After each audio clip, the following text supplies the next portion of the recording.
Sekarang kita belajar firman Tuhan aja, saudara ya. Saya percaya ada hal yang sangat penting bagi saya. Saya sekali lagi, saya katakan, mau ngajar tentang ya membangun hubungan intim dengan Tuhan. Saat ini kita akan belajar tentang faedahnya. Saya sudah cerita banyak pentingnya, wah luar biasa sekali, semua diberkati. Ya, di malam ini sekarang kita akan lebih detail apa sih sebenarnya? Ya, faedahnya apa saja supaya kita bisa tangkap, saudara, sehingga kita bisa ngerti dan kita sendiri bisa ya alami terobosan yang besar. Yang pertama yang saya ajak saudara bisa tangkap, ya faedahnya adalah tuntunan yang nyata dari Tuhan. Saudara, sekali lagi, kalau kita bangun hubungan yang intim dengan Tuhan, terus menerus, makin lama makin dekat, makin lama makin gaul, kita akan mengalami tuntunan yang makin nyata. Tuntunan yang makin nyata. Tuntunan yang makin nyata. Tuhan itu roh, saudara. Kalau saudara ikut Tuhan, jadi orang Kristen, saudara, ya tanpa membangun hubungan yang intim, saudara hanya ngerti firman Tuhan secara pengetahuan. Dan kadang-kadang saudara sulit sekali bisa sungguh-sungguh mengalami ya tuntunan Tuhan ya sangat nyata dalam hidup kita.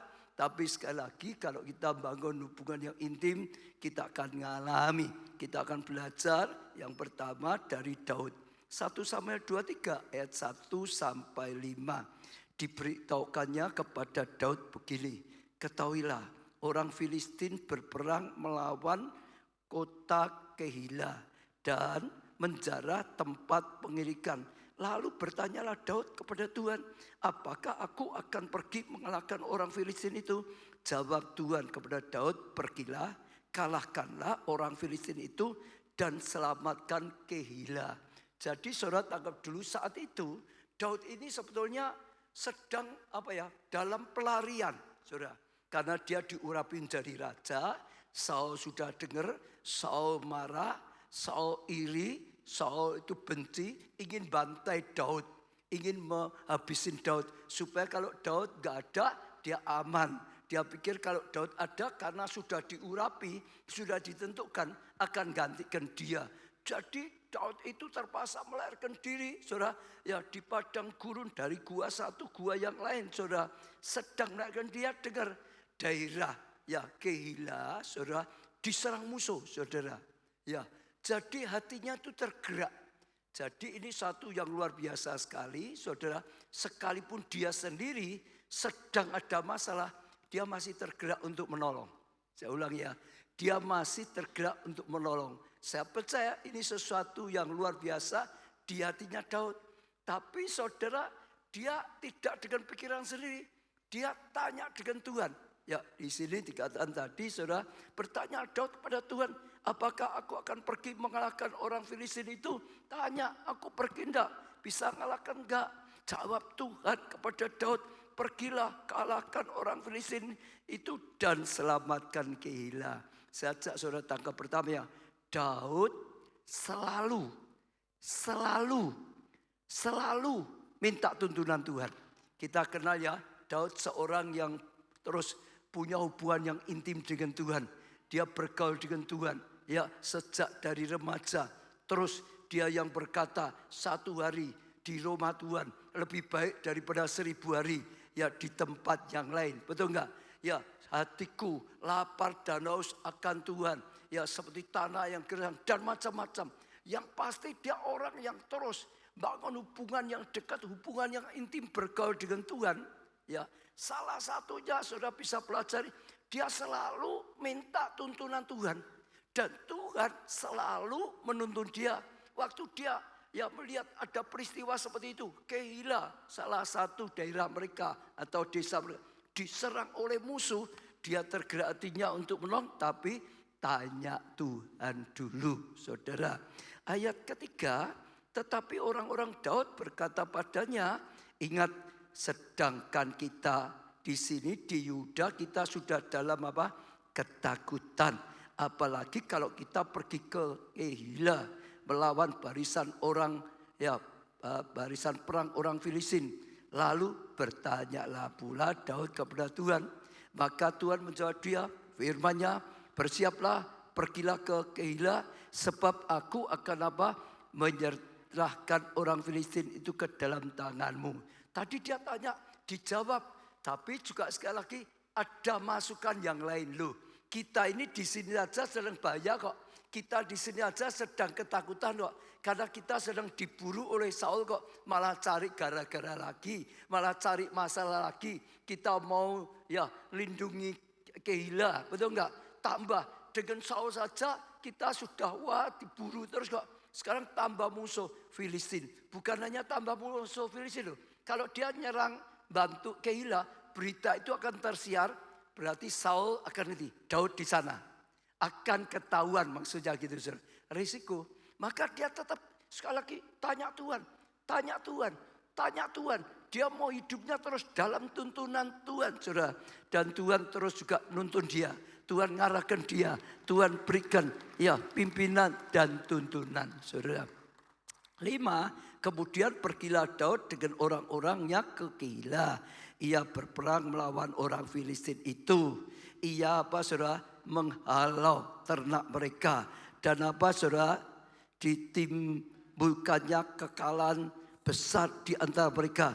Demikian Daud menyelamatkan penduduk Keila.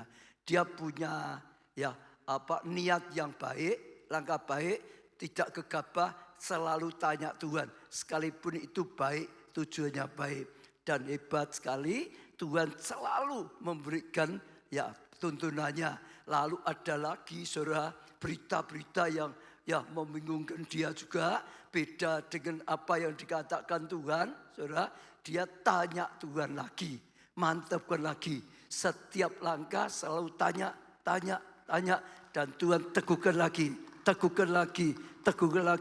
Dan luar biasa. Waktu dia melakukan tuntunan Tuhan, menang. Waktu dia melakukan tuntunan Tuhan, berhasil. Waktu dia melakukan tuntunan Tuhan, bisa menolong yang lain. Nah sama dalam hidup kita, kalau saudara sedang ingin lakukan sesuatu yang baik, saudara tidak selalu yang baik pasti pas dengan kondisi. Saudara tanya Tuhan, berjalan, bangun hubungan yang dekat dengan Tuhan. Apa-apa lebih baik tanya. Rencana baik pun tanya. Baik bagi kita belum tentu cocok dengan sikon, situasi. Belum tentu langkahnya bisa pas. Tanya Tuhan. Itu yang terbaik saudara. Saya lanjutkan lagi saudara ayat 6. Ketika Abiatar bin Ahimelek melarikan diri kepada Daud ke Keila. Ia turun dengan membawa efod di tangannya saudara. Ya, ini Abiatar, seorang hamba Tuhan, imam, saudara, datang pada Daud, saudara, ikut datang di situ membawa efod di tangannya. Karena dia tahu Daud itu selalu tanya Tuhan. Efod ini adalah pakaian untuk tanya Tuhan. Zaman dulu itu ada aturan-aturannya gitu saudara. Jadi dia membawa efod, artinya negaskan terus. Memang Daud itu selalu cari Tuhan. Dia seorang imam pasti nanti disuruh tanya Tuhan. Maka dia ke sana pun sudah bawa pakaian atau alat perlengkapan untuk tanya Tuhan. Tepuk tangan yang mulia. Jadi Daud memang sudah kebiasaan. Sampai yang lain semua tahu. Betul saudara? Itulah Daud selalu tanya Tuhan, dekat Tuhan. 7. Kepada Saul diberitahu bahwa Daud telah masuk Keila. Lalu berkatalah Saul, Allah telah menyerahkan dia ke dalam tanganku. Sebab dengan masuk ke dalam kota yang berpintu dan berpalang, ia telah mengurung diri. Maka Saul memanggil seluruh rakyat pergi berperang ke Keila dan mengepung Daud dengan orang-orangnya. Saudara, jadi betul tadi kata anak buahnya Daud. Ini nanti kita bantu loh. Ini aja kita sembunyi-sembunyi loh. Takut kok sekarang kita berani perang di Keila. Pasti Saul tahu. Dan sungguh-sungguh Saul tahu. Sekarang Saul sudah ini Daud ini. Sudah kejebak ini. Ya Tuhan serahkan padaku. Maka dikerahkan. Ayo kita serbu di sana. Kita akan tangkap Daud ya. Jadi pikirnya Saul itu pasti dia berhasil nangkap Daud gitu saudara. Ya itu pikirannya Saul saudara ya. Karena Daud sudah ketahuan tempatnya. Ya, secara logika, secara pasukan semuanya itu betul. Tapi beda sekali dengan orang yang selalu berjalan dalam tuntunan Tuhan.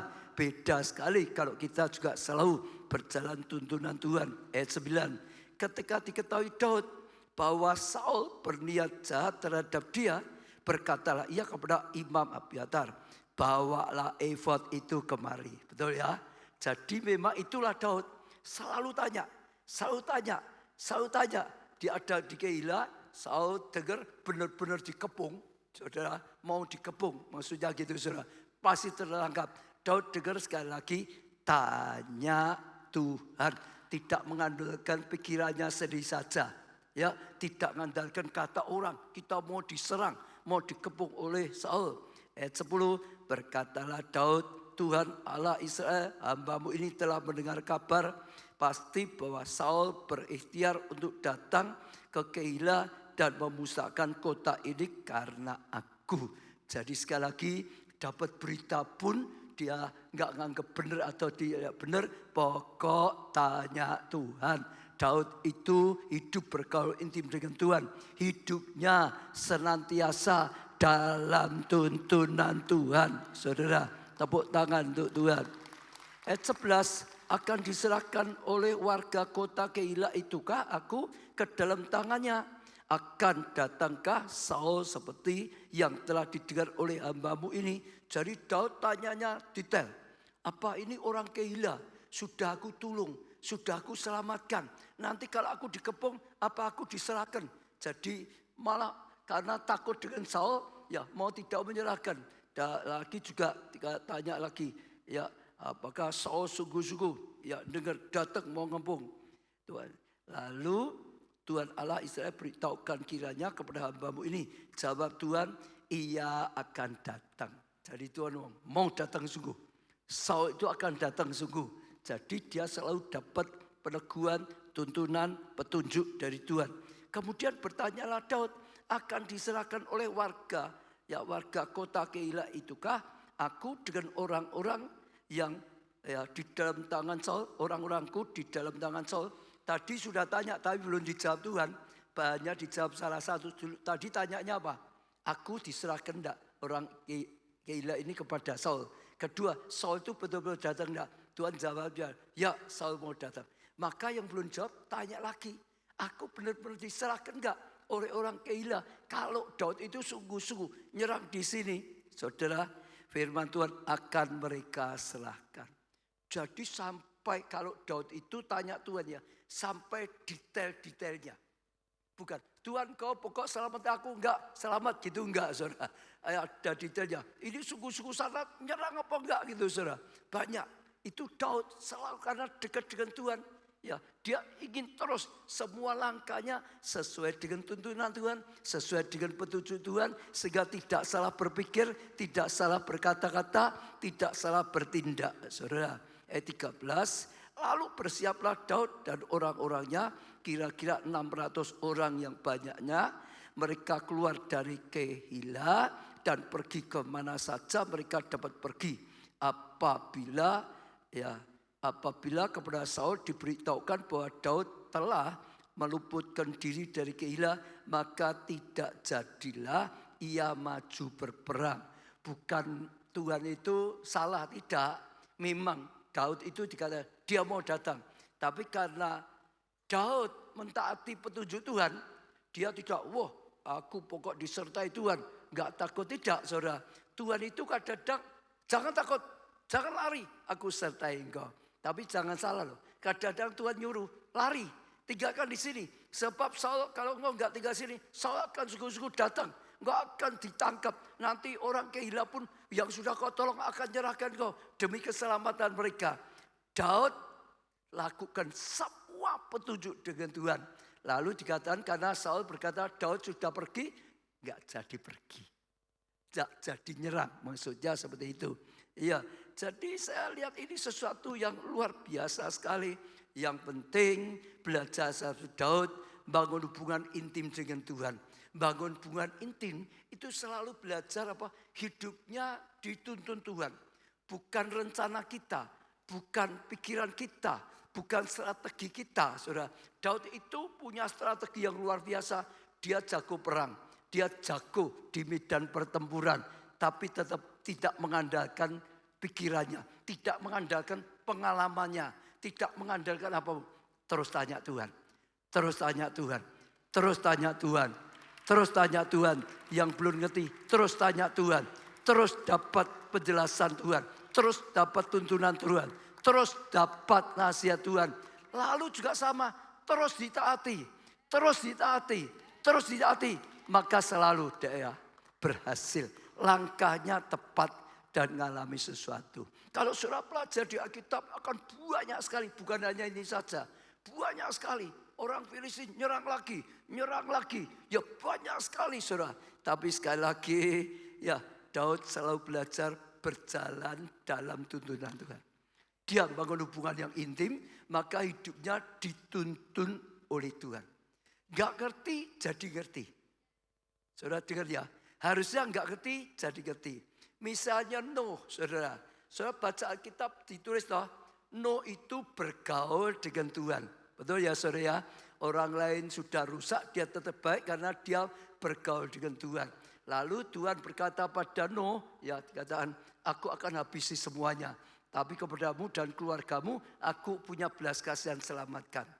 Lalu diperintahkan oleh Tuhan untuk membangun apa saudara? Diperintahkan oleh Tuhan untuk membangun apa saudara? Batra. Zaman dulu itu bangun sudah enggak masuk akal.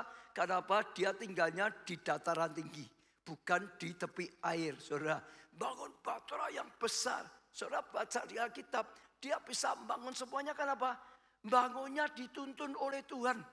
Saudara, sampai panjangnya berapa? Dapat petunjuk Tuhan. Lebarnya berapa? Dapat petunjuk Tuhan. Tingginya berapa? Dapat petunjuk Tuhan. Saudara, bahannya pakai apa? Dapat petunjuk Tuhan. Semuanya detail, dapat petunjuk Tuhan. Ya, sehingga saya percaya dia bukan orang ahli buat kapal. Mungkin malah sebenarnya tidak tahu karena tidak tinggal di pantai. Tapi karena hidup bergaul dengan Tuhan, dapat tuntunan Tuhan, dapat petunjuk Tuhan yang tidak bisa jadi bisa. Karena dalam tuntunan Tuhan. Satu lagi Musa. Kalau saudara ingat ya, dia membawa bangsa Israel keluar dari perbudakan Mesir. Di tengah Musa terkena orang yang bangun hubungan dekat dengan Tuhan. Sampai muka dengan muka. Sampai dia disebut sahabatnya Tuhan. Betul ya saudara? Di tengah jalan, padang gurun, Tuhan berkata, Musa, buat. Tadi ada bait Allah Salomo. Ini aslinya dulu pertama. Buat tabernakel, tempat ibadah. Lalu disebut tabernakel Musa. Musa itu enggak ngerti sama sekali. Zaman dulu belum pernah ada. Tapi Tuhan yang nuntun dia, nanti buatmu ya panjang sekian, lebar sekian. Sudah banyak pagernya gimana, ada ukurannya, banyak apa, semua saudara. Detail. Dari yang enggak ngerti tapi dituntun oleh Tuhan. Akhirnya dia bisa bangun yang belum pernah dia lihat. Bahkan yang belum pernah ada di dunia ini saudara bisa membangun. Karena apa? Ya bergaul dengan Tuhan. Hidupnya dituntun oleh Tuhan.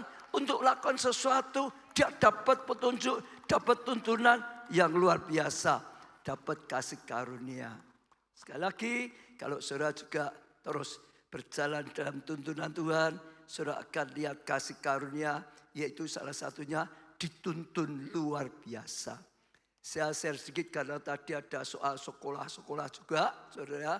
Ya, waktu dulu bangun gedung ini, saudara, bangun gedung ini, ya karena kesaksian banyak, sudah selesai. Kalau saudara masih ingat yang sudah lama ya, kita bangunnya sudah selesai, tapi masih ada tanggungan karena dipinjemi orang.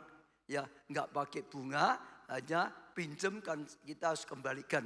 Ya, sementara kita mengumpulkan dana kembalikan, Tuhan itu berkata, buat ya radio ada itu waktu ada banyak. Radio El Shaddai. Saudara, bagi saya enggak mudah. Loh, kita sedang butuh uang untuk mengembalikan utang, saudara, tapi disuruh bangun lagi. Itu pakai uang atau pakai godong? Pakai uang atau saudara? Gak masuk akal. Tapi karena kita mau, ya Tuhan tolong caranya. Masih ingat gimana dulu ya? Kita disuruh bangun radio pun juga kita belum pernah punya radio, belum pernah mengelola. Jadi saudara, Tuhan tolong perizinannya cepat sekali. Jadi itu saudara, ya, dan murah sekali. Selain itu juga bukan hanya perizinan saja. Waktu mau siaran Tuhan yang bicara dalam hati saya. Saya ditanya Pak Budi, ditanya ya semua, Pak gimana siaran? Saya sudah rasa beli saja lagu-lagu rohani yang bagus-bagus itu waktu. Ya, ke toko buku itu waktu, toko buku Sion itu saudara. Beli ya lagu yang bagus. Lalu disiarkan. Jadi awalnya radio kita LCD itu isinya cuma lagu-lagu semua. Lagu-lagu semua. Lagu-lagu semua saudara. Tapi lagu-lagu pilihan. Lagu-lagu yang bagus-bagus. Ternyata malah viral saudara. Itu waktu sudah ada radio Katolik, radio Kristen di Solo sudah ada. Tapi begitu LCD muncul. Ternyata saudara, ya Tuhan berikan tuntunan lagu-lagu. Itu malah jadi kesukaan orang. Di rumah orang setel radio LCD. Lagunya bagus-bagus. Nggak usah pilih. Wes dipilih katanya gitu saudara. Di kantor-kantor orang sambil kerja. Suka nyetel radio LCD. Kenapa? Suasana kerjanya jadi sejuk, enak saudara. Karena lagunya semua lagu-lagu rohani yang bagus-bagus. Yang penuh hadirat Tuhan. Yang datangkan damai saudara. Setelah itu baru terus ada lama-lama ada khotbahnya, ada doa, ada semua acara. Nah, dituntun oleh Tuhan dari enggak ngerti sama sekali, dari enggak bisa sama sekali. Lah, karena bergaul dengan Tuhan dapat tuntunan, dapat rema. Itu waktu juga karena Tuhan yang nyuruh dapat rema. Bukannya itu saja, SKPNK sudah sama. Jadi setelah radio sedang jalan loh saudara. Ini sedang jadi sedang juga dananya butuh itu. Satu hari saudara gerakkan lagi oleh Tuhan, singkat cerita ya, digerakkan lagi buka sekolah itu saudara. Saya ya senang sekali ketemu dengan seorang, tanya dulu yang punya visi sekolah, Pak dulu punya visi sekolah gimana? Lalu saya bilang, loh kan kamu enggak dengar, minggu sudah diumumkan. Bahwa karena dananya masih membuat membalikkan hutang dulu. Jadi kita belum bangun sekolah dulu. Nanti kalau sudah lunas semua baru bangun. Lalu malah ditawarin, Pak saya punya tempat. Sudah dipakai saja, enggak usah bayar, enggak usah sewa, tinggal pakai saja. Loh mau enggak saudara disuruh gitu? Halo, mau saudara? Ya ini ya akhirnya mau sudah. Karena enggak bingung lagi tahu saudara. Saya umumkan kepada jemaat. Jemaat, Tuhan sekarang buka jalan. Ya jadi, ya buka sekolahnya tahun ini. Mau persiapan gitu saudara.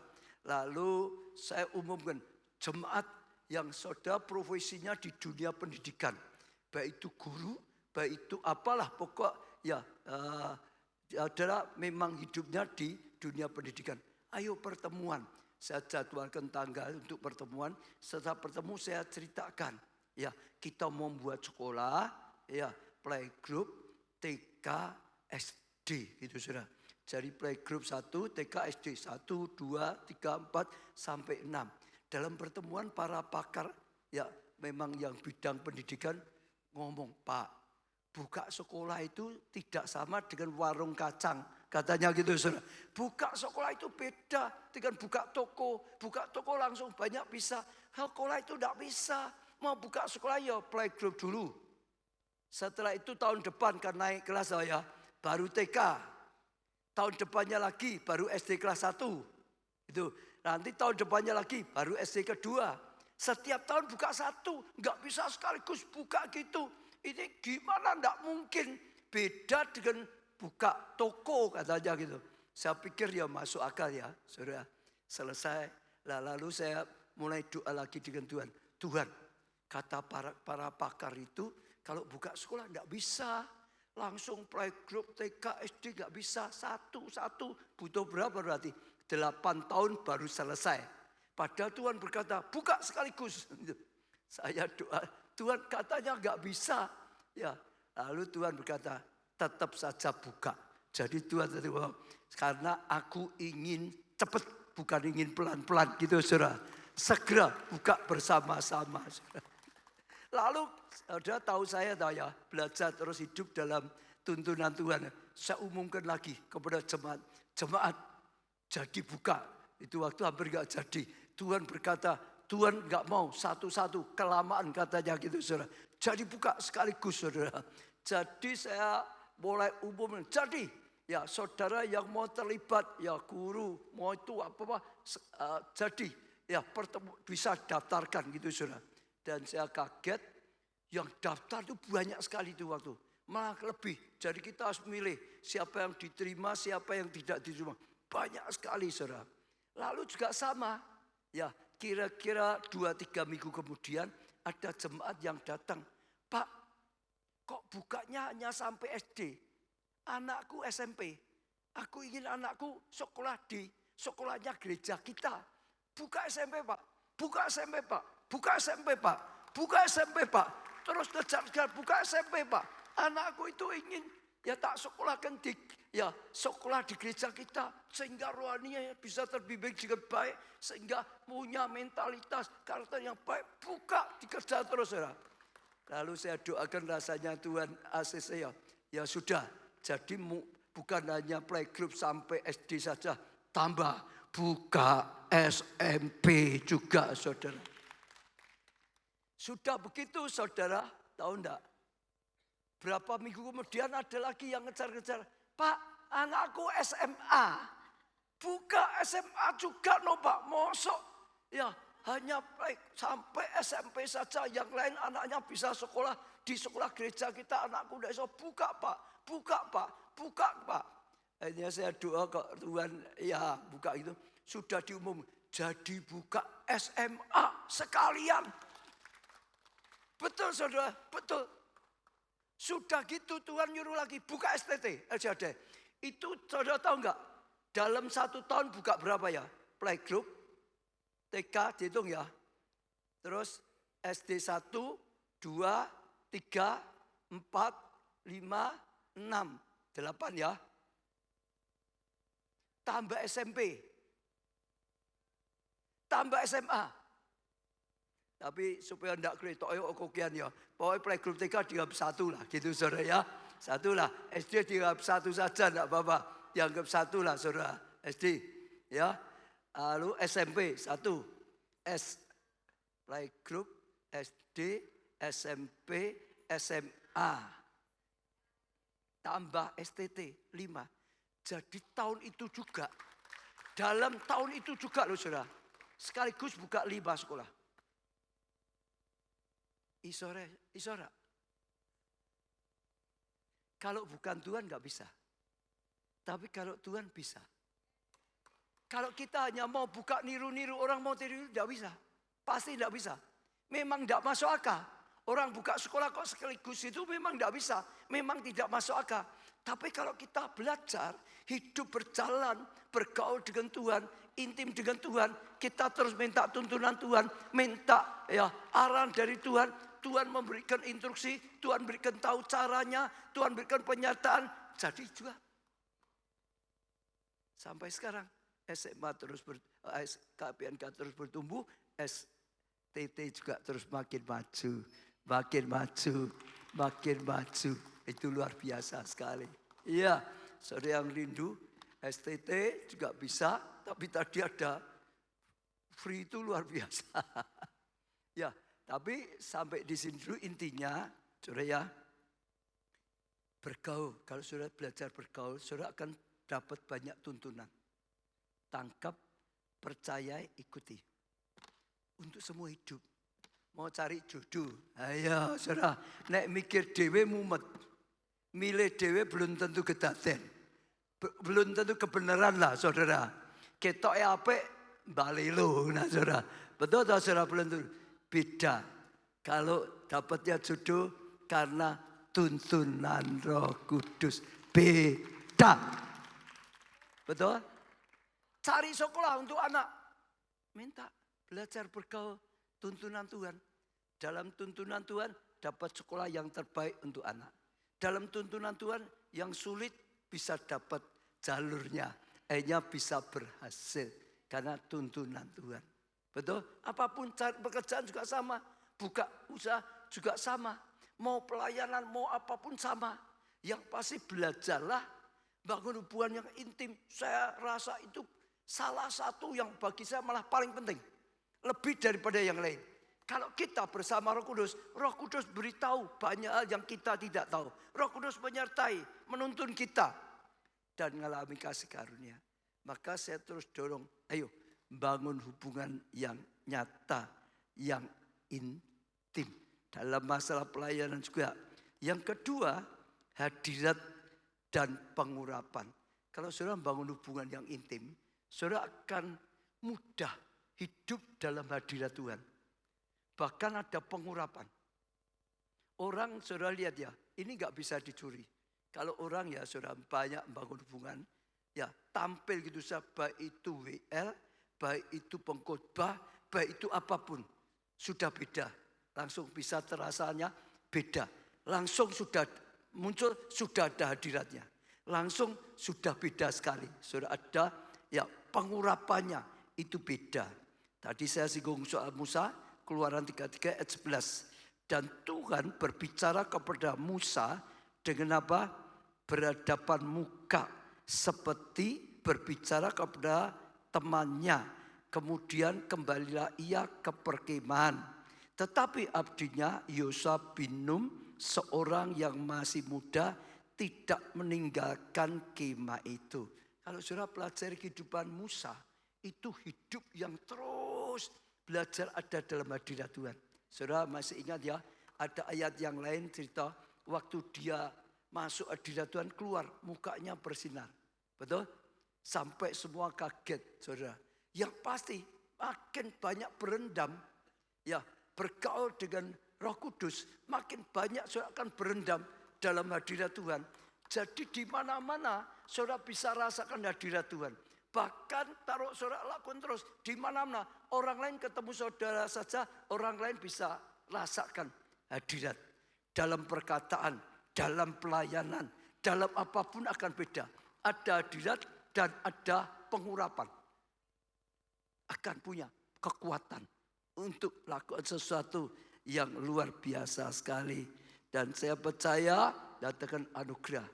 Khususnya ya apalagi yang melayani, apalagi yang di mimbar, sangat penting sekali bangun hubungan yang intim karena itu menentukan hadirat dalam ibadah itu sungguh-sungguh ya terasa atau tidak pengurapan dari Tuhan sungguh-sungguh bisa mengalir atau tidak dalam pelayanan, saudara.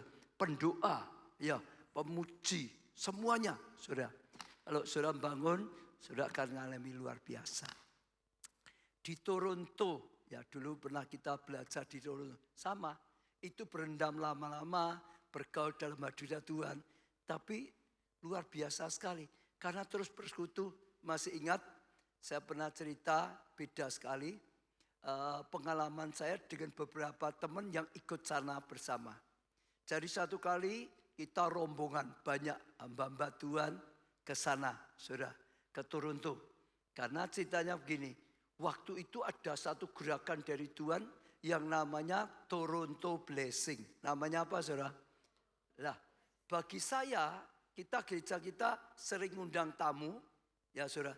Ada tamu yang berkata, wah Tuhan sedang melawat. Wah Toronto Blessing, luar biasa. Oh waktu nyembah, hadirat Tuhan turun. Semua dijamah, dilawat Tuhan. Ya sampai manifestasi, sampai tertawa dan macam-macam bisa. Ada hamba Tuhan yang berkata luar biasa. Tapi juga ada hamba Tuhan yang berkata sesat. Jadi bagi saya itu bingung, ini sesat atau luar biasa. Nah daripada saya keliru, saya ambil keputusan ngajak SGG. Bu Guntur itu ikut, semua Pak Agung itu ikut. Ya saya ajak ke sana, lihat sendiri. Nah saudara, waktu saya sampai di sana juga sama. Saudara, lihat keadaan gitu karena beritanya sudah ada positif, ada negatif. Saya itu juga ikut bingung. Pertama saya masuk ibadah di Toronto, ini orang nyembah jatuh sendiri, tertawa cekikikan, kok seperti nggak genah sama sekali. Wah kadang-kadang manifestasi ini dan itu. Saya malah jadi nonton. Jadi saya nggak doa malah nonton, saudara. Lalu malamnya sampai di hotel, saya doa dengan Tuhan. Tuhan berkata, gini, kamu sudah jauh-jauh datang ke Toronto itu jauh loh, saudara. Kanada itu jauh loh, saudara. Sudah jauh-jauh datang, jangan siap dulu, jangan menghakimi dulu. Dicoba saja, diterima saja. Nanti kalau efeknya nggak bagus, buang aja, tolak saja. Kalau efeknya bagus, kamu bagus, kamu dapat berkat.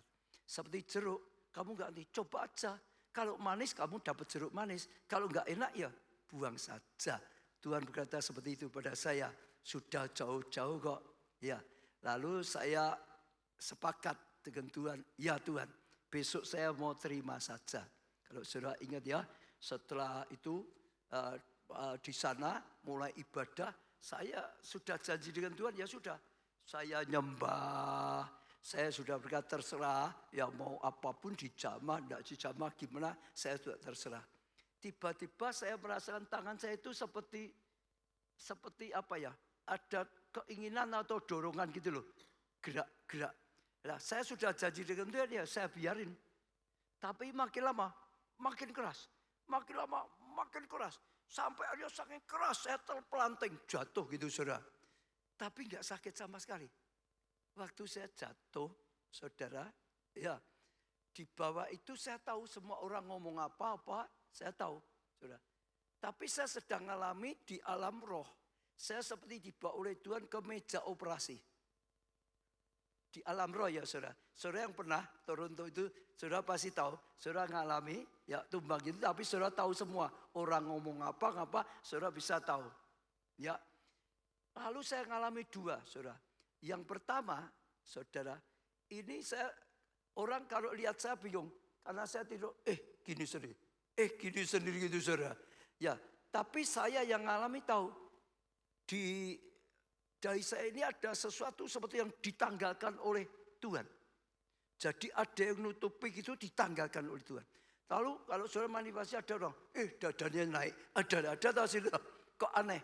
Bagi saya tahu ini semua beban berat dicabut Tuhan. Semua kepahitan dicabut, dibersihkan. Kadang-kadang saudara lihat orang manifestasi itu, jangan hakimi. Saudara karena tidak ngerti, saya ngalami sendiri. Selesai, roh saya menyala. Karena apa? Semua beban hilang. Semua kepahitan hilang. Roh saya menyala. Lalu apa? Setiap saya baca firman, dengan firman, hikmat itu terbuka. Lalu dapat hikmatnya, dapat pengertiannya saudara. Sesuatu. Nah, setelah itu saya ajak semua, kita di sana itu 1 minggu. Setiap hari. Itu kebaktiannya di sore sampai malam. Tapi saya ajak semuanya setiap hari enggak pergi. Berendam di situ. Bergaul dengan Tuhan. Berendam terus. Seminggu loh saudara. Tapi karena semua ingin Pak sudah di sini. Ya sudah saya kasih 1 hari ke Niagara Falls dulu saudara. Air terjun yang besar. Tapi yang lain 5 hari terus. Siang enggak ada kebaktian. Hanya duduk-duduk di gereja. Sana. Selama 1 minggu pulang. Nah, saudara yang sudah lama sudah tahu. Tepat Pentakosta. Itu loh. Tepat kita di sini ada pengurapan 10 hari itu loh saudara. Ya tepat itu ya saudara. Jadi hari itu datang langsung pelayanan. Saya yang khotbah, Pak Agung yang main urgennya, Pak Samuel Dodik yang pimpin pujian. Saudara tahu enggak? Karena sudah berendam selama seminggu. Baru pujian. Jemaatnya sudah dilawat semua. Hadirat Tuhan turun semua. Betul saudara? Baru pujian belum firman. Itu pertama kali. Kita lihat dalam seperti itu pertama kali. Karena terus bersekutu dengan Tuhan, bergaul dengan Tuhan. Mungkin seperti Musa waktu di Gunung Sinai, itu saudara. Keluar tadi Sinai kemudian luar biasa. Waktu khotbah orang dijamah, di balkon pun dijamah semua. Hadirat Tuhan luar biasa. Pengurapan Tuhan luar biasa. Lawatan luar biasa. Kalau saudara bangun, saudara akan mengalami seperti itu. Itu enggak bisa. Kalau pelayanan, pas di jadwal latihan, nanti semua bisa, enggak bisa. Itu harus bergaul tiap hari. Bergaul tiap hari. Enggak bisa hanya waktu butuh saja, enggak bisa. Harus jadi kehidupan. Yang namanya tadi bergaul intim dengan Roh Kudus. Saudara semua bisa praktekkan. Nanti saudara akan lihat hidupmu ada hadirat. Bukan ketemu setan kita lari, enggak. Ketemu setan, setannya yang lari. Benar, benar. Ya ada satu hamba Tuhan namanya Catherine Kuhlman, kalau saudara pernah lihat. Itu dia juga sama seperti bangun hubungannya sungguh-sungguh intim dengan Tuhan. Setiap ibadah luar biasa. Hadirat Tuhan, kuasa pujian luar biasa. Bahkan sempat dikatakan satu kali waktu selesai dia masuk tinggal di hotel lewat dapur. Orang-orang masak bisa tumbang yang sedang masak karena hadirat. Tepuk tangan untuk Tuhan. Yang ketiga, dapat peringatan dan perlindungan. Kalau kita langkahnya salah, kita akan diingatkan. Jangan itu saudara. Dapat perlindungan. Kita belajar dengan Paulus saudara. Ya. Kisah Rasul 16 ayat 6 dan seterusnya. Mereka melintasi tanah Frigia dan tanah Galatia karena Roh Kudus mencegah mereka untuk beritakan Injil di Asia. Jadi mereka beritakan Injil. Saat itu mau ke Asia. Tapi dikatakan di sini Roh Kudus mencegah mereka. Saudara, ayat ke-7. Dan setibanya di Misia, mereka mencoba masuk ke daerah Bitinia. Tapi Roh Yesus tidak mengizinkan mereka. Sekali lagi, mau pindah lain tempat itu Bitinia juga dicegah. Jangan, itu saudara. Lalu ayat 8, setelah melintasi Misia, mereka sampai di Troas. Pada malam harinya tampaklah oleh Paulus suatu penglihatan. Ada seorang Makedonia berdiri di situ dan berseru kepadanya. Katanya, menyeberanglah kemari dan tolong kami. Jadi saudara, dia mau masuk di Asia, Tuhan cegah. Mau masuk di mana lagi, cegah saudara. Karena itu belum waktunya Tuhan. Jadi Tuhan itu punya kegerakan arahnya ke sebelah terus. Lebih ke timur terus, ke barat terus itu saudara. Jadi jika sampai satu kali malam ada orang Makedonia tadi dikatakan dia dapat melihat orang Makedonia melambaikan ke sini, ke sini, ke sini. Artinya dia sudah tahu ya Paulus, oh ini Tuhan menunjukkan ke Makedonia. Tadi mau ke Misia dicegah, berapa tempat dicegah, ke Asia kecil dicegah, tapi terus langsung dapat penglihatan. Itu dituntun oleh Tuhan. Ada Makedonia, ke sana engkau dibutuhkan. Tuhan akan berkarya di sana. Nanti akan ada hasil, nanti ada sesuatu yang luar biasa. Ayat 10, setelah Paulus melihat penglihatan itu, segera kami mencari kesempatan untuk berangkat ke Makedonia. Langsung dia tahu, ya mau berangkat. Karena dari penglihatan itu kami menarik kesimpulan bahwa Allah telah memanggil kami untuk memberitakan Injil kepada orang-orang di sana. Kalau engkau bergaul dengan Roh Kudus, salah bisa diingatkan oleh Tuhan. Langkahmu salah. Kalau enggak, ya kita merasa benar-benar jalan terus. Tapi kalau bergaul, membangun hubungan yang intim, saudara, jangan ke sini. Bisa salah, bisa karena belum waktunya. Tuhan punya rencana yang beda. Tapi waktu Paulus mengikuti Makedonia, dia sampai di Makedonia. Wah, pelayanannya diurapi Tuhan. Pelayanannya selamatkan banyak orang. Disertai Tuhan dan mengalami sesuatu yang luar biasa. Kalau saat itu mereka ke Asia, mereka ke lain tempat, enggak ada apa-apa. Karena Tuhan enggak bekerja. Tapi sekali lagi bersyukur Paulus kan orang yang sungguh-sungguh bangun hubungan yang intim dengan Tuhan. Berjalan bersama Tuhan. Sampai dia berkata, bukan aku yang hidup. Kristus yang hidup di dalamku.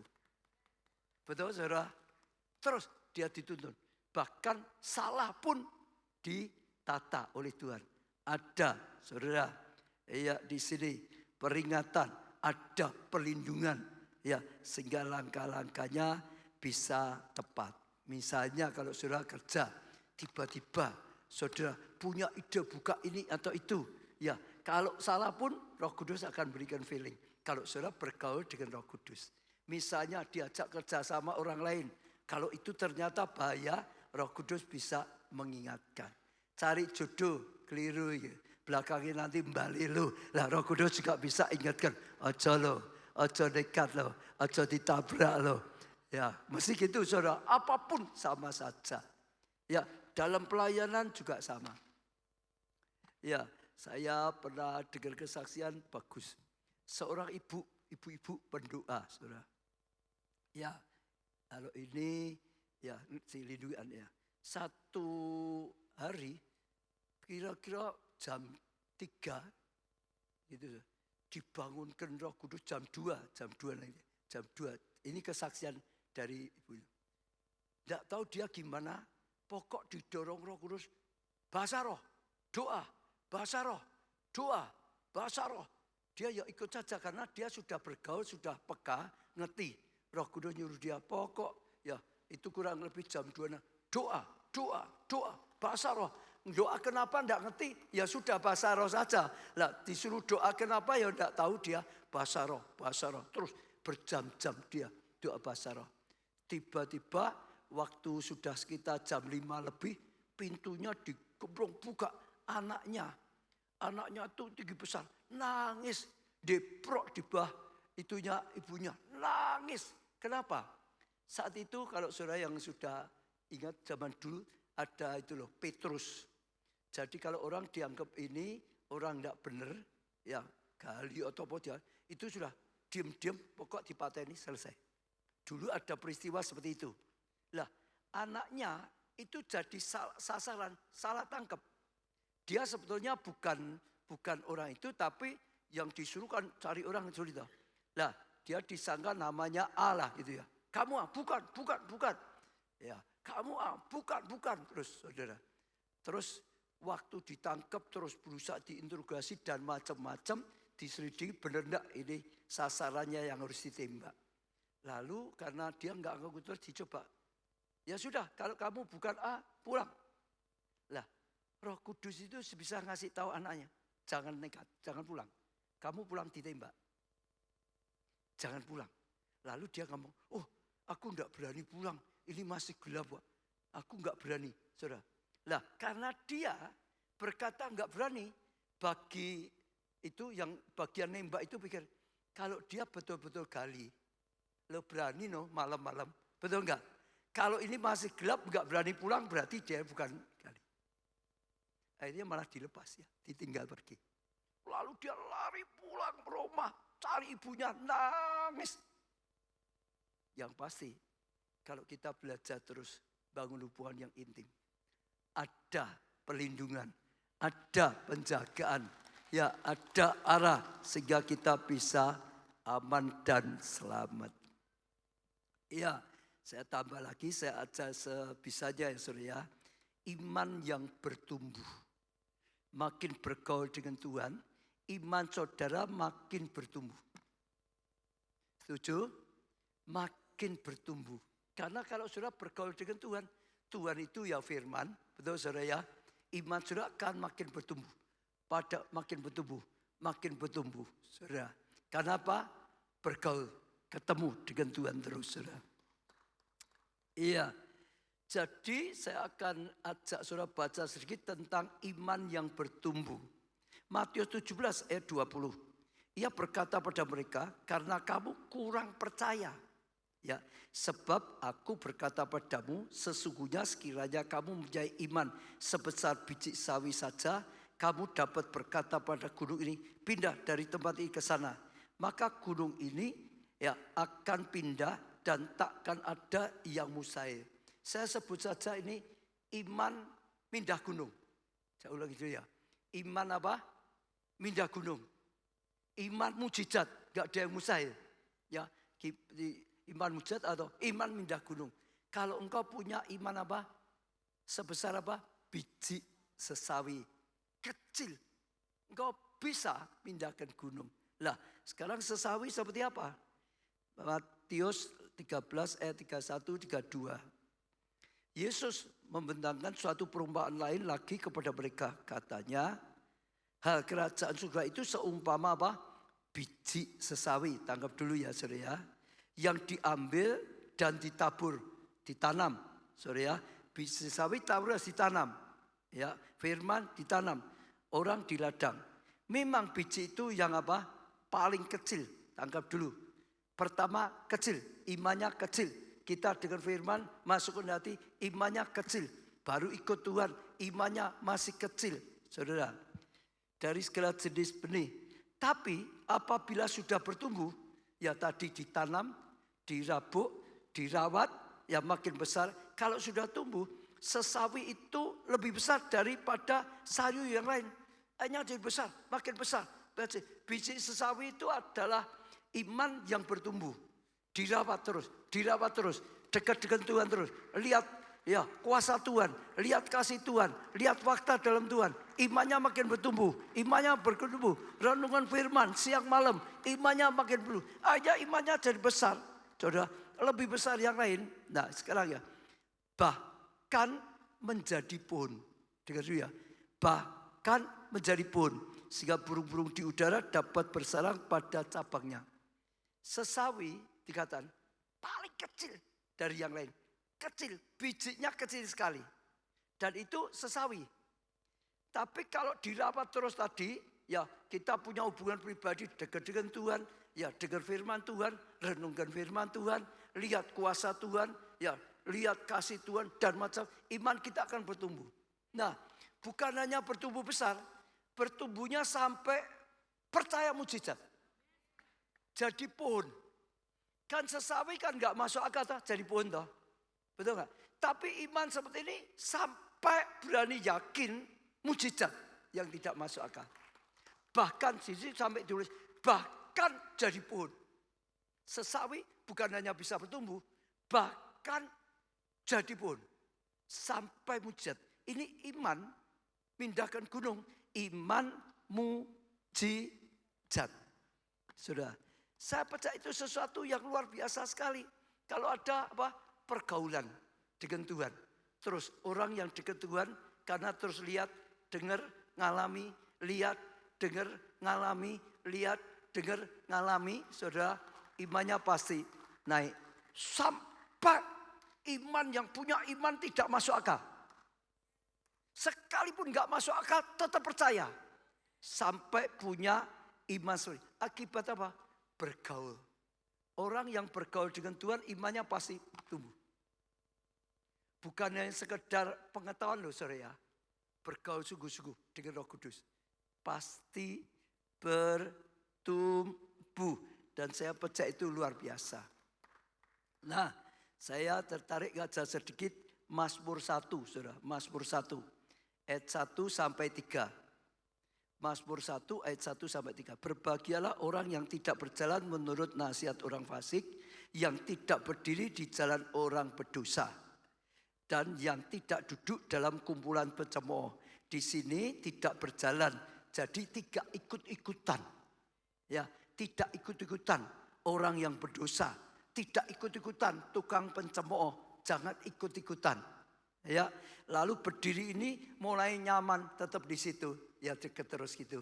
Kalau tadi ngikuti, sekarang deket. Duduk sudah mantep, sudah itu ya nyaman ya wes jadi sama ikut jadi pencemooh. Jangan sampai seperti itu. Ya. Ya dikatakan seperti itu saudara. Ya, lalu di sini tadi berikutnya langsung ayat kedua aja. Ini yang paling penting. Tapi yang kesukaannya ialah apa? Taurat Tuhan. Jadi firman itu sampai jadi kesukaan. Bukan sekedar harus baca ya, terpaksa baca. Harus dengarkan ya, ya. Harus buat risum ya, terpaksa. Enggak, itu suka. Pemuridan suka. Ikut com suka. Dengar firman suka. Ini sudah jadi kesukaan. Ya, tidak jadi beban. kesukaan. Ya, Daud itu kesukaan. Dan merenungkan, bayangke, merenungkan. Bukan hanya suka saja, sungguh-sungguh dibaca, didengar, direnungkan.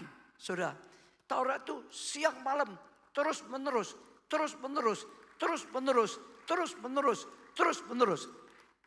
Nah, saya mau ngajar sesuatu, pernah saya ajarkan juga. Oleh orang Yahudi seperti ini ya, jadi satu cara, yaitu namanya Haggah. Ya, orang Yahudi kalau sudah lihat, jadi videonya ada enggak ya? Kalau mereka baca firman ya, ini tadi Taurat ya. Mereka itu ada Tauratnya, lalu mereka akan gini. Sering lihat ya, ada enggak? Coba ditayangkan sebentar saja. Saya mau menjelaskan ini. Nah, itu sudah lihat. Itu ada kitabnya, ya. Lalu dia depannya kitab, lalu dia gini. Ya, bagi orang Yahudi namanya Haggah. Namanya apa? Nah, dia itu gini, saudara.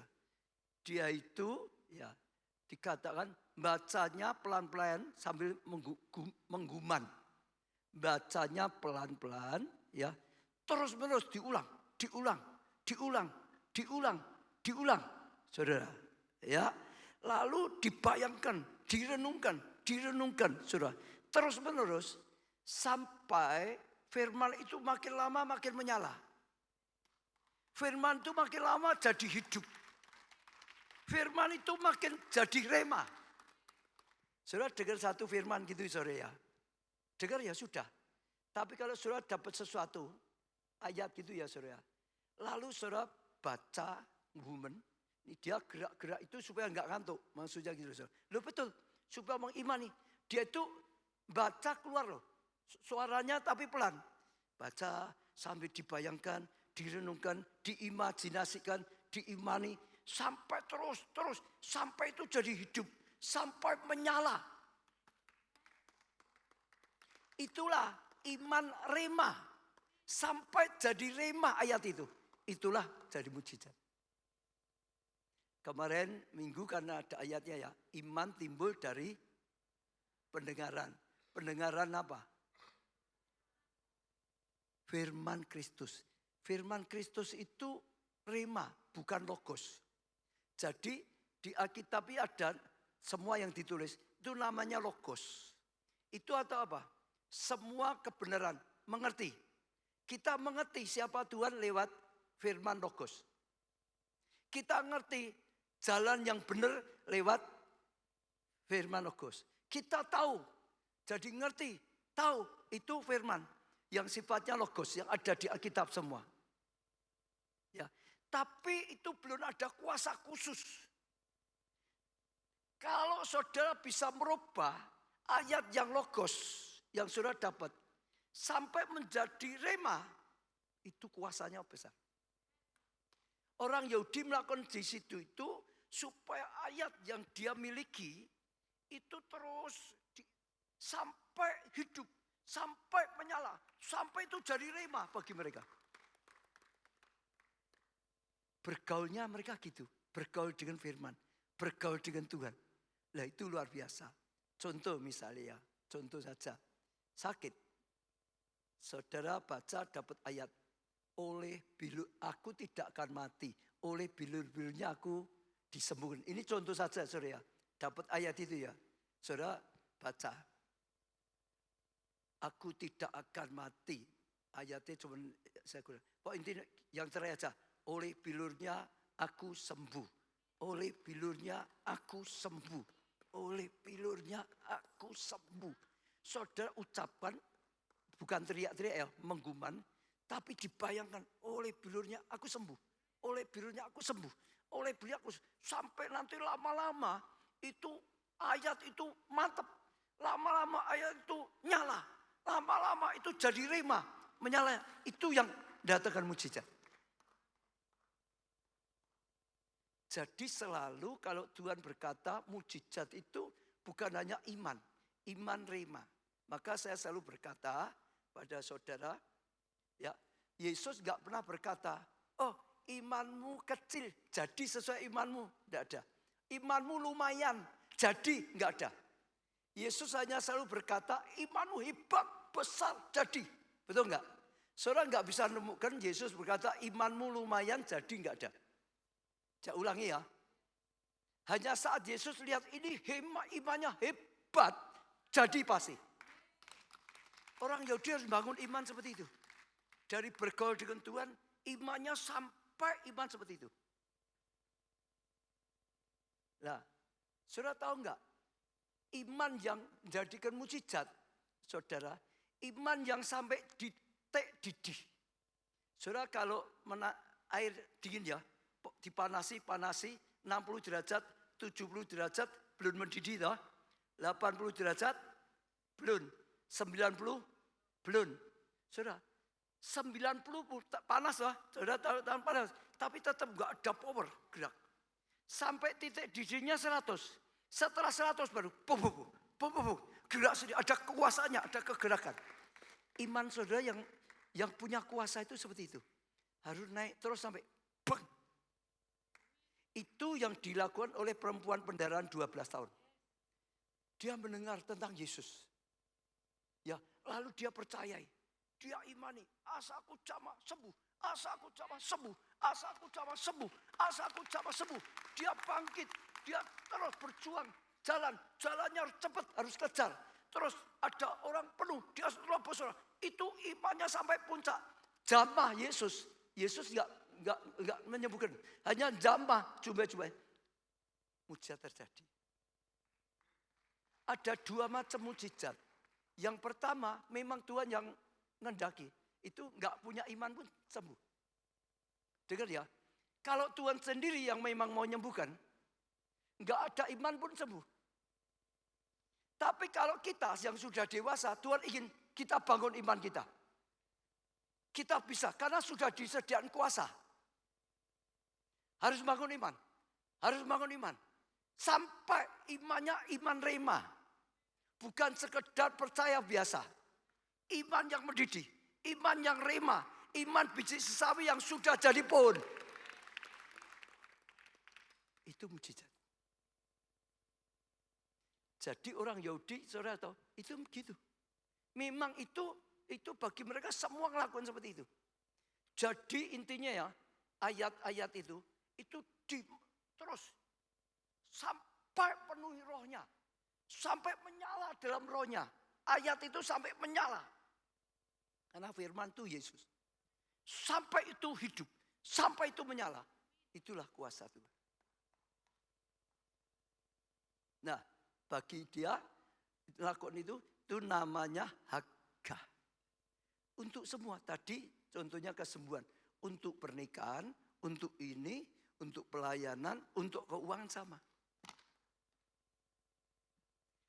Contoh lagi yang mudah ya, saudara. Saudara dapat tahun New Wonders. Itu logos.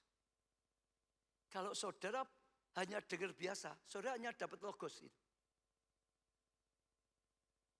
Saudara pakai itu terus, ya, pakai nyalakan, saudara makin imani, saudara nanti rasakan ya, makin menyala.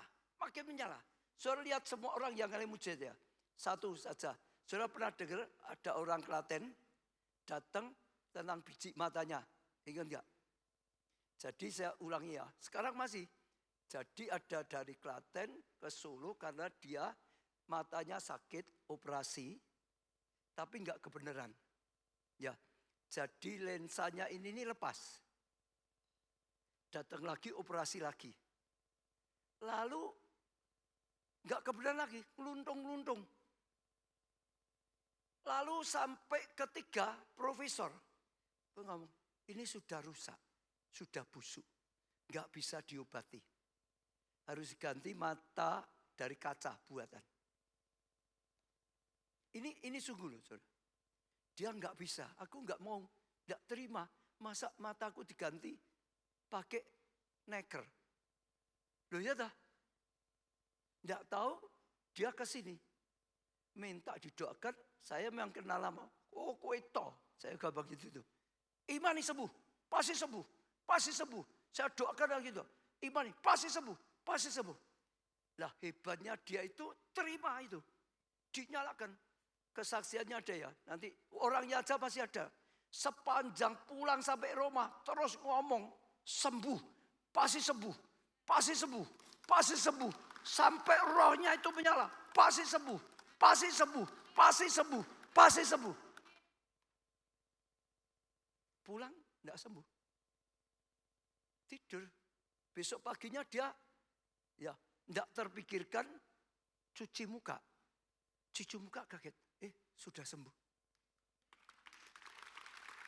Itu seperti perempuan pendaran tadi, imannya sampai puncak.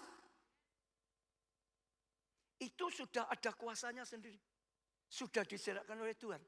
Kita yang ikut Tuhan lama harus makin dewasa dalam firman, dalam iman, dalam semuanya. Melalui pergaulan dengan Tuhan sungguh-sungguh, kita makin dewasa, kita makin bertumbuh. Betul. Iman, nanti saudara punya iman yang memindahkan gunung. Iman yang mendatangkan mujizat. Saya percaya itu salah satu yang luar biasa. Masih banyak tidak selesai Nabi ya.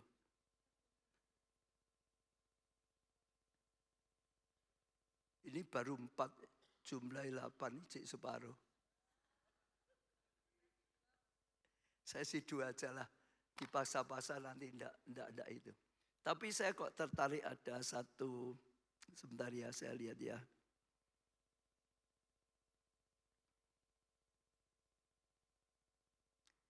Ya, untuk kesaksian satu aja. Karena kebetulan pas saya ya baca dapat sesuatu, ada kaitannya dengan sekolah kita.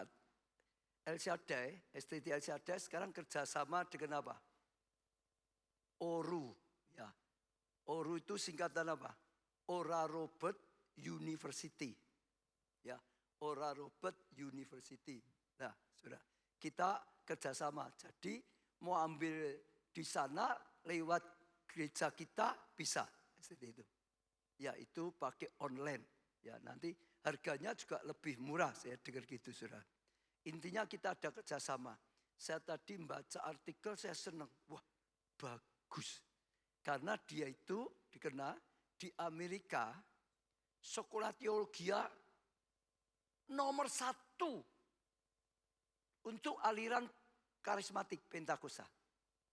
Mungkin nomor 1 di dunia. Ya, untuk itu ya. Kan Kristen itu ada Protestan, ada Injili, ya ada macam-macam. Tapi kalau untuk karismatik itu nomor 1. Ya, jadi luar biasa. Saya baca-baca ya mulai dari ya itu coba dilihat dulu ya. Itu universitasnya, lanjutkan lagi. Apalagi gambarnya dulu. Coba PowerPoint-nya dilanjutkan kalau ada. Ada? Masih ada gambar-gambarnya? Ya foto. Kalau ada bisa punya gambaran. Nah, ya lagi wesing punya aja ditoke. Minimal punya gambarannya.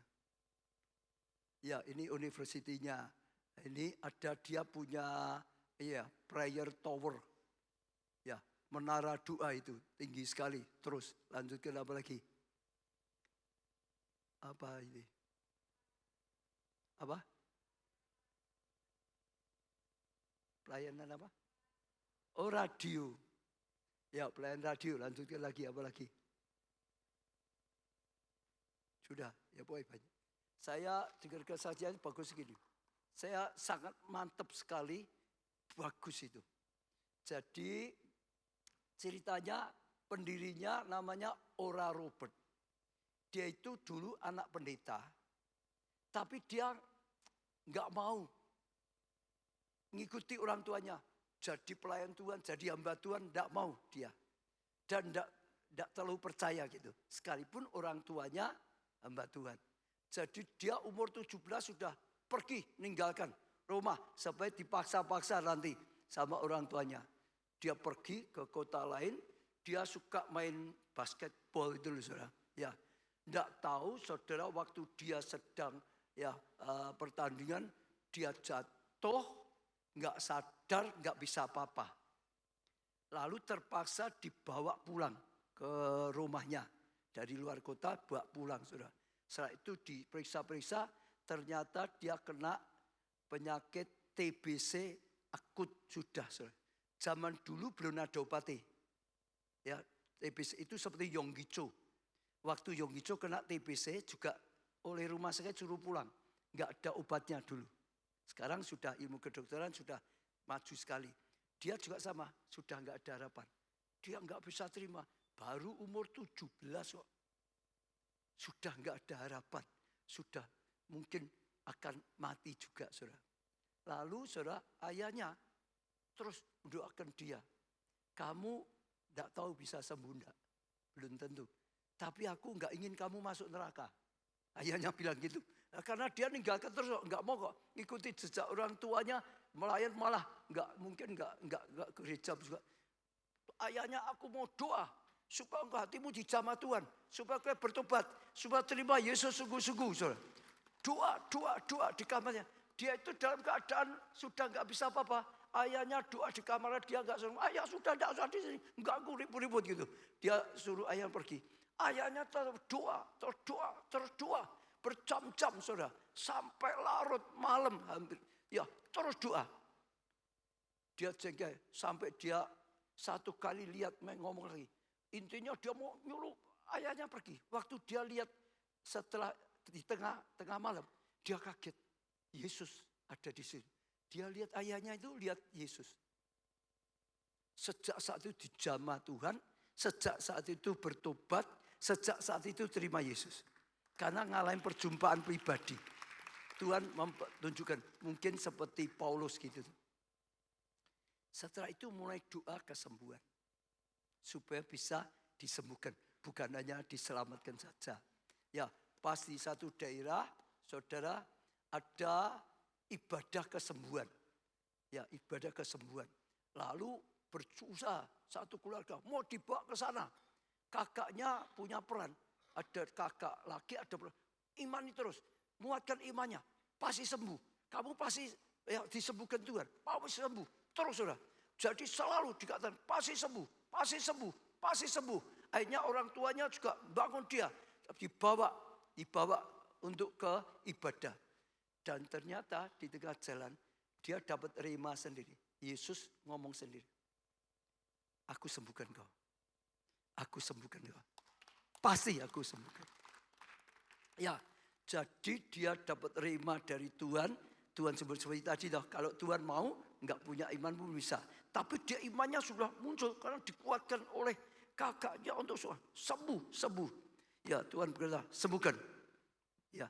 Lalu yang kedua Tuhan berkata, kamu akan membawa kuasa kesembuhan kepada generasimu. Jadi dapat rema, satu disembuhkan, kedua dapat rema, kamu aku pakai malah bawa mujizat kesembuhan, pelayanan kesembuhan, bawa kesembuhan di mana-mana. Yang kedua itu. Lalu yang ketiga, engkau akan membangun universitas yang membangun murid yang berjalan dalam tuntunanku. Jadi ada tiga, kau disembuhkan. Engkau akan ya melayani, ya bawa kuasa kesembuhan ke generasimu. Yang ketiga, engkau membangun universitas teologi, bangun itu saudara. Dan beda, karena zaman dulu itu orang juga enggak percaya kuasa mujizat seringkali gitu. Jadi di universitas itu tadi saya katakan, saya mantap, saya diteguhkan sekali apa? Karena goalnya setiap siswa, ini untuk STT bagus sekali. Setiap siswa harus sungguh-sungguh siswa yang berjalan dalam tuntunan Roh Kudus. Itu harus. Semua siswanya dicetak siswa yang hidup bergaul dengan Tuhan, berjalan dalam Tuhan, ya terus dalam tuntunan Tuhan. Setiap siswa. Sehingga sungguh-sungguh mencetak anak-anak Tuhan, hamba-hamba Tuhan yang luar biasa. Itu sama. Saya sering katakan, Tuhan ingin bangun pusat kegerakan Roh Kudus. Termasuk STT.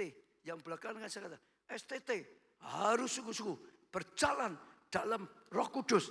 Roh Kudus itu harus nomor satu. Saya sering berkata seperti ini juga. Roh Kudus itu yang buat kita nggak bisa jadi bisa. Kekristenan tanpa Roh Kudus kosong. Tapi kekristenan dengan Roh Kudus, saudara akan lihat kuasa. Saudara akan lihat mujizat. Saudara akan jadi terang. Saudara akan jadi saksinya Tuhan. Dan itu satu yang luar biasa. Ya, saya rasa ya bisa nyanyikan satu lagu. Semua bangkit berdiri. Saya akan lanjutkan untuk yang akan datang saja. Ku terhubung denganmu, selalu melekat di hatimu. Firman-Mu itulah dasar hidupku yang berdaulat. Ku terhubung denganmu, selalu melekat di hatimu. Firman-Mu itulah dasar hidupku yang berdaulat. Ku terhubung denganmu, selalu melekat di hatimu. Firman-Mu itulah dasar hidupku yang berdaulat atasku. Ora la basa kara la basa kara la berbahasa roh saudara, berbahasa roh saudara, berbahasa roh saudara.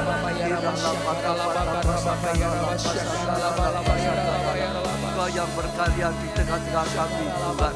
Engkau yang menyingkapkan firman-Mu dari logos menjadi rema. Engkau yang menyingkapkan firman-Mu menjadi pewahyuan, menjadi rema, pembukaan ilahi. Hari ini Tuhan sekali lagi ajar setiap kali bisa disingkapkan oleh Roh Kudus. Setiap kami bisa menangkap sesuatu yang ilahi, sehingga sungguh-sungguh kami bisa hidup dalam roh, sehingga kami bisa hidup dalam tuntunan-Mu Roh Kudus. Terus supaya membangun hubungan pribadi yang makin intim, yang makin nyata, sampai kami bisa berkata seperti Paulus berkata, sekarang bukan aku sendiri yang hidup, tapi Kristus yang hidup di dalamku. Sehingga kami berjalan dalam tuntunan-Mu yang nyata Tuhan. Terus Tuhan berjalan sehingga Tuhan Kau menuntun. Oh, kalau ada yang tidak benar, Kau yang akan mengingatkan setiap kami. Kau yang membawa pada langkah-langkahnya, sehingga kami sungguh-sungguh Tuhan berjalan sesuai dengan mencapai rencana-Mu, mencapai kehendak-Mu Tuhan, yang Kau ingini, yang kami lakukan Tuhan. Terus kami hidup dalam hadirat. Ada hadirat Tuhan, ada pengurapan untuk setiap kami. Tuhan, saat ini juga Tuhan, nyatakan hadirat-Mu, berilah pengurapan-Mu yang lebih dan lebih lagi Tuhan. Jamah setiap kami Tuhan, dan sungguh-sungguh iman makin bertumbuh. Iman memindahkan gunung, iman yang mendatangkan mujizat. Sungguh-sungguh Tuhan, Kau yang terus jamah, bangkitkan iman setiap kami, nyalakan iman kami, merubah logos jadi rema, merubah logos jadi rema, merubah logos jadi rema Tuhan. Beri pengurapan yang daripada Tuhan. Ora lapata pasakara lapasa. Roh Kudus, hamba-Mu sudah sampaikan firman-Mu. Bagian-Mu Kau sendiri yang menjamah, bagian-Mu Tuhan Kau sendiri yang menyingkapkan, bagian-Mu Tuhan Kau yang mengurapi Tuhan. Kira lapata pasakara lapasa. Jama kami, jama. Beri pengurapan yang baru, berikan rema yang baru Tuhan. Kira lapa beri pewahyuan yang terus diperbarui. Kami bertumbuh di dalam Tuhan. Roh kami dibangkitkan, roh kami diperbarui. Kasih karunia-Mu dinyatakan Tuhan. Kira lapasa kara. Tuhan mengalir. Yang belum bahasa roh, Tuhan berikan bahasa roh. Tuhan bukakan semua yang menutupinya, semua yang menghalanginya. Dalam nama Tuhan Yesus, berbahasa roh. dalam nama Tuhan Yesus. Semua berbahasa roh dalam nama Tuhan Yesus. Semua bisa berbahasa roh, bahasa roh. Oh, dalam nama Tuhan Yesus, berikan bahasa roh pada setiap kami Tuhan. Oh Tuhan, Kau yang menuntun setiap kami. Tuhan, api-Mu yang menyala-nyala. Hilaklah pasak karala pasak karala pasak karala pasak karala pasak. Hilaklah patah pasak. Jadikan pagi ini Tuhan pagi yang luar biasa. Oh, beri kekuatan yang baru. Hilaklah pasak karala pasak karala pasak. Jadikan kami seperti Daud. Jadikan kami seperti Musa. Jadikan kami Tuhan seperti Nuh. Terus berjalan di dalam tuntunan. Berjalan dalam kasih karunia. Berjalan dalam keintiman Tuhan. Kami bangga punya Allah seperti Engkau Tuhan. Engkau yang sudah berbicara. Dan Kau sendiri akan berkarya di tengah-tengah kami. Persiapkan gereja-Mu ini. Persiapkan setiap kami Tuhan. Sungguh-sungguh kami akan lihat rema-Mu menjadi kenyataan. New wonders sungguh-sungguh terjadi. Dan kami percaya Tuhan, Engkau yang genapi semua firman-Mu. Dalam nama Tuhan Yesus. Amin. Beri tepuk tangan yang meriah saudara.